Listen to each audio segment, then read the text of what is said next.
Well, happy Tuesday to you, and good morning to most of you. Good afternoon to those who are on the East Coast. And this is the next Menopause Morning. If you don't already know this, I do this every Tuesday morning at 9 a.m. Pacific time, noon Eastern time. And and basically what I'm doing every week is providing a deeper level of education for you in regard to menopause. And right now I'm in the space of really talking about the different triggers of what's causing your menopause symptoms. Last week I talked about spike proteins and with the recognition of how deep of an issue that can be for your hormonal system, as well as driving inflammatory responses and many other health challenges that will then lead to menopause symptoms. And this week I'm going to talk about your gut health, because it's going back to a previous menopause morning when I talked about like the main thing that you want to think about from a hormonal perspective is that your hormonal system is a reactive system.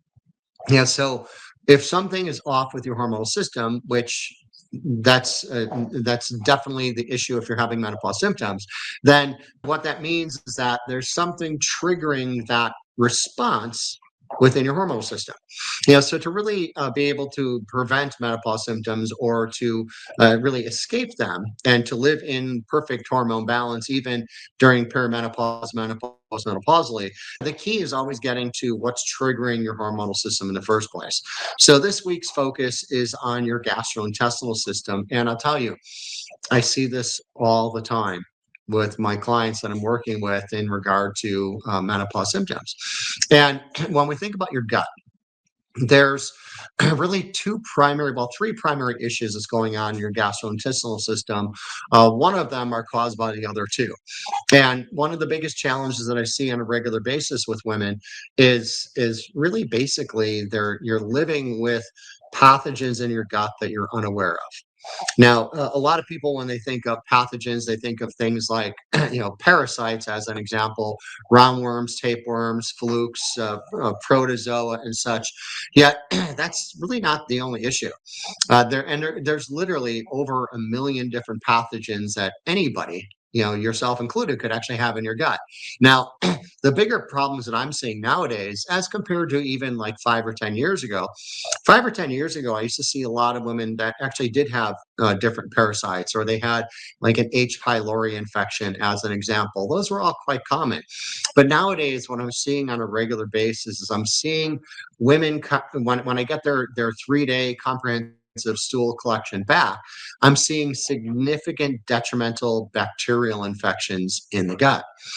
So things like streptococcus or enterococcus or Klebsiella or citrobacter, and the list goes on. and and the problem with this is that when you have pathogens in your gut, the main thing that you could always recognize is going on is if you have pathogens in your gut, you're not going to break down your food well. And you probably have heard the saying that you are what you eat. And I'm usually the first person to always tell everybody that that's been a lie every time you've heard it. You're not what you eat, you're what you absorb and you assimilate. So if you have these multiple pathogens in your gut and you're not breaking down your nutrition and really absorbing and assimilating this, you can eat really well. You can have a high level of nutritional integrity and still be malnourished. So that's just problem number one. Now outside of that, when you have these multiple pathogens, which is really more of what I'm seeing nowadays, is that generally speaking, if I go back 10 years ago in my practice, when I suspected somebody had a some kind of a pathogen in their gut, they would usually have maybe one or two, generally at the most maybe three, and ultimately though, nowadays, it's so different. Nowadays, I'm regularly seeing women that have five, six. I mean, I've seen as many as 9 pathogens in the gut at the same time. And most of them typically nowadays are these detrimental bacteria that you're dealing with. And these detrimental bacteria, in the long run, number one, they will cause that. Again, you could eat really well and still be malnourished because they're going to affect your absorption and assimilation. And number two is anything that goes on in your gut goes on in your brain. And your brain is also a significant factor of what goes on hormonally for you. Number three, anything going on in your gut is also going to affect your immune system function. Yeah, because about 70 to 80% of your immune system originates in the gut. So when there is a gut problem, it's not just a digestive issue. You have to look at it as a gut problem, a brain problem, an immune system problem, and very big key is an inflammatory problem. Because when you have pathogens in your gut, you're going to have this inflammatory response because the inflammation plays a role in the healing crisis of your body, making an attempt to get rid of these pathogens. So, so the inflammation, as long as you have the pathogens in your gut, ends up being chronic, and then that's where it has a direct tie into what's going on with you from a hormonal perspective. You see, because if you have chronic inflammation, remember I'd mentioned earlier, your hormonal system is a response system. So if you have chronic inflammation in your gut due to pathogens, what's going to happen is your body will create the inflammation, and your hormonal system will have to create cortisone, which is your body's natural anti-inflammatory. The cortisone is really produced on the same pathway as cortisol, which is your primary stress response hormone. Yeah, so the problem with this is that there's two different pathways. I talked about this. I talked about this back in January. I think the second week in January.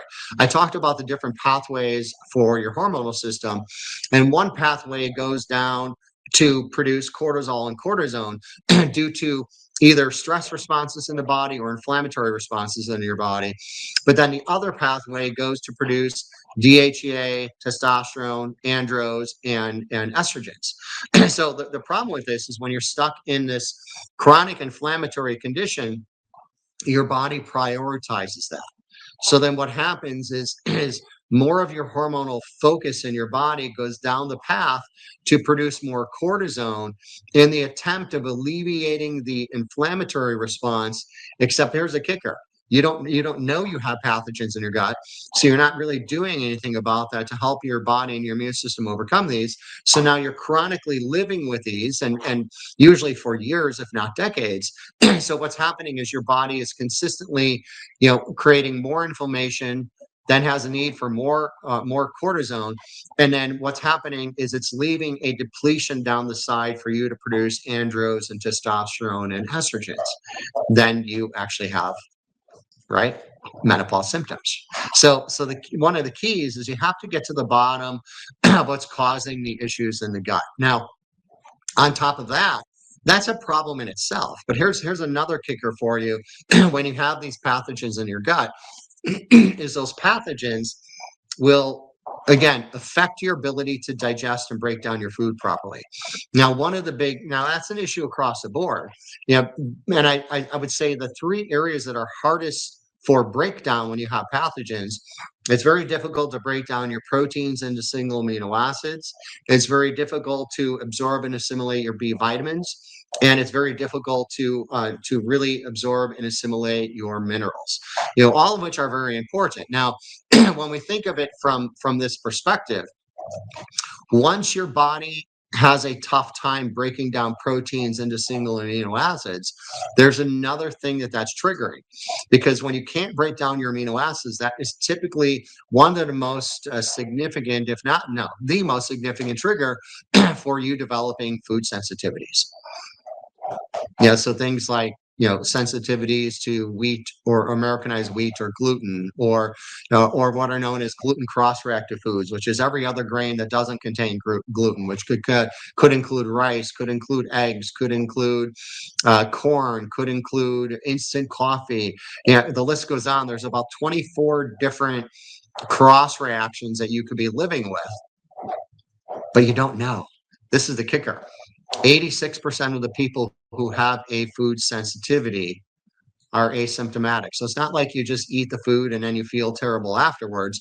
But what's happening is you eat the food you're sensitive to. It drives at least a low-level inflammatory response in the gut.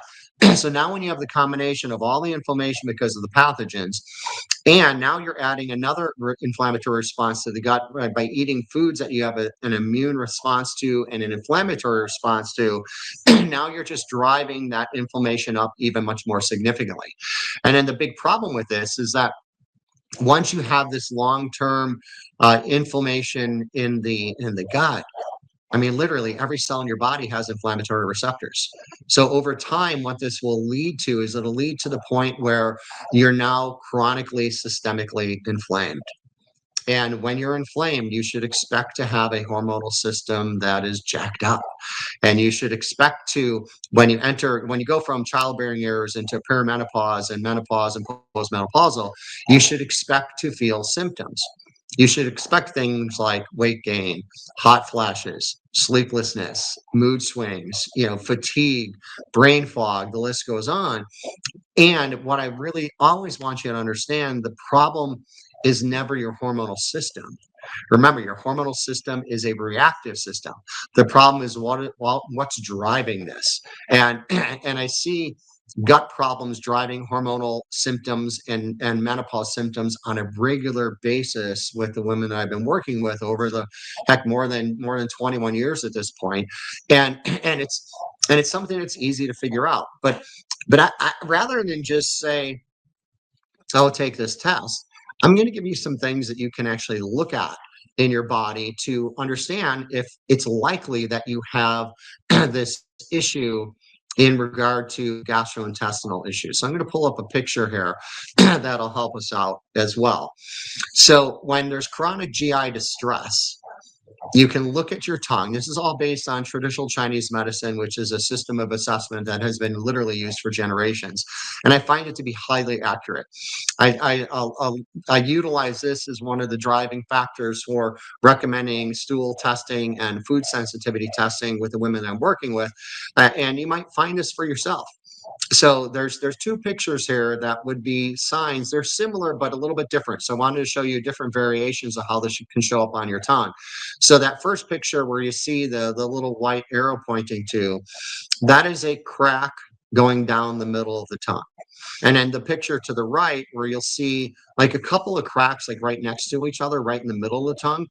So when we're looking at your tongue based on traditional Chinese medicine, from the back of your tongue forward, it actually plays a role in both the stomach and the small intestine. Yeah, and another thing that you could do, and I don't have a picture of this, is but I can explain this for you, is that if you lift up your upper lip, you're going to see a little skin tag. And that skin tag goes from your upper gum to your upper lip. And that skin tag, when you lift that up and look in the mirror, it should be literally paper thin. But if you notice a little ball or in there, like in that paper, let's say most of it is paper thin, but you see this little like nodule, it's actually referred to as a frenula cyst. Or if that frenula, which is that skin tag I'm talking about, if that is a thicker rather than a paper thin, those are signs of chronic inflammation in the colon specifically.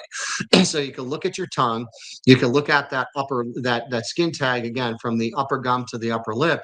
And one other thing that you can look at that it potentially ties into another gastrointestinal issue is you can look at your fingernails. And your fingernails, if you have significant vertical ridges that go from the base of the nail to the tip of the nail, those vertical ridges are often a sign of low stomach acid. And if you have low stomach acid, then that's going to have a negative impact on your ability to break down proteins, to absorb those B vitamins, and to absorb and utilize the minerals. And all of those different combinations of effects on your gastrointestinal system, as I said, are most likely driven first by having pathogens in your gut that you're unaware of. And then because when the pathogens are a long-term issue and you're no longer breaking down your protein into single amino acids properly, that's what drives the food sensitivities. Yeah, so this kind of 1-2 punch of recognizing what's going on in your gut is usually a major aspect of really why you're dealing with menopause symptoms. And again, getting back to the recognition that when you have pathogens, when you have food sensitivities, you're eating foods that you're unaware that you have a sensitivity to, you're going to you're basically going to have hormonal responses. Yeah, because the chronic inflammation is a big issue. And then it's almost like a feedback loop too, is that when you have chronic inflammation, like all you have to do is go to your favorite browser and just click in what does chronic inflammation cause? And you'll pretty much see every chronic disease state known to man is driven by inflammation. So not only is the inflammation the potential major trigger for why you have hormonal imbalance in the first place and why you're dealing with menopause symptoms right now today, it's also driving a lot of other issues in the body. It could be driving neurodegenerative issues. A lot of times inflammation is a big part of weight gain. A lot of people think that, oh, when I gain weight, I'm just gaining fat. That does play a big role with women going into menopause, except a lot of times the weight that people are putting on is really inflammatory weight. And the inflammatory weight can go up really quickly. And the good news, it can come down really quickly as well when you address what's driving the inflammation and really assist your body in creating a healthy inflammatory response. And to wrap it up for today, what I want you to recognize is we're in a place with the menopause mornings where each week I'm addressing a different trigger. Yeah. So last 2 weeks ago I addressed the level of overworked, overwhelmed, and overstressed that most women live with really for 3 decades prior to menopause. Then last week I addressed the spike proteins, which honestly, if you haven't already, please go back to that video on my Facebook page and get that test done. Yeah, because I'm seeing this create. I had a client text me yesterday, and she says, "I don't know what to do. I'm freaking out. I got my test result back, and I'm over 12,000." With the recognition, if you remember from last week, I talked about how if you're over 1,000, that's dangerous. If you're over 5,000, it's extremely dangerous. And this woman was again freaking out because she's over 12,000. But the good news is all the things that I'm talking about with these triggers that I'm in that portion of the menopause morning where it's all about the triggers. They have the ability to overcome all of these. So once you recognize what pathogens you have in your gut, and you could define, do I have bacterial infections? Do I have parasites? Do I have H. pylori? Do I have yeast or fungal infections? Whatever it is that you have, once you define it, then you can help your immune system and assisting in overcoming it naturally, right? And if you have sensitivities, it's golden to know what those are, because then you can avoid the foods that are driving the inflammatory response and are kind of blowing out your hormonal system on you. And even to recognize, once you remember, the driver for the food sensitivities is the poor function of your gut health. So the cool thing is that you might have a food sensitivity now, but it doesn't mean that's for the rest of your life. Because once you fix what's going on in the gut, once you calm that inflammatory response, you can very often get that food back in your diet and no longer have a sensitivity. Because again, you took away the driver for why you have the sensitivity, which is always the bigger issue in the gut and the chronic inflammation. And just to recognize, like, all of this, all of this you can assess, all of this you can overcome. And I really, I see this all the time. I mean, I've literally, the last time I counted, I've looked at 7,637 hormone test kits in my career, and I haven't counted it some time. I'm sure it's well over 8,000. And I see women on a regular basis, and this could be you, where if you have the hormonal symptoms and you have the menopause symptoms, you can overcome those. Or if you're fortunate enough to be a woman who's still in childbearing years and you haven't entered perimenopause or menopause and gotten to the state of postmenopausal, you can prevent all these things from happening by getting your hormonal system and the triggers all into balance and eliminating triggers before you enter that. So you could be a part of the 15%. If you remember back to the first menopause morning I did in 2026, I talked about the simple fact that about 2 million women enter menopause every year. And of those 2 million women, about 85% are at least slightly to significantly symptomatic. But the other 15%, the only symptoms they have is they stop having a monthly cycle and they can't conceive. Yeah, so if you're part of the 85%, I want you to know that you have the ability to shift to the other 15%, yet you have to address your triggers. Yeah, so that's a big key to understand. And then next week, I'm going to get into another trigger, which is very significant, and we're going to talk about toxicity next week, as in regard to a trigger for your hormonal systems as well. So, if you have any questions too with this, please, whether you're consuming this video or I always, I always condense these down into little snippets as well. But anything that you're watching of this, please, if you have a question or a comment, put it down below. Whether you're on my personal Facebook page, my business Facebook page, if you're watching this on YouTube or on Instagram, wherever you're watching it, let me know what questions and comments you have, and I will address them personally, because I really want to help you move through and transition through what we would call your hormonal transition, which we refer to as menopause. I want you to really transition through that with ease and symptom free, short of, again, you can't conceive and you no longer have a monthly cycle. And most women celebrate those 2 points at that part of life. So hopefully you pull something out of this. You got some great pictures and different things to assess to understand if you do have personally a problem in your gastrointestinal system. And again, if you have any questions, please let me know. And I'll see you next Tuesday, again, 9 a.m. Pacific time.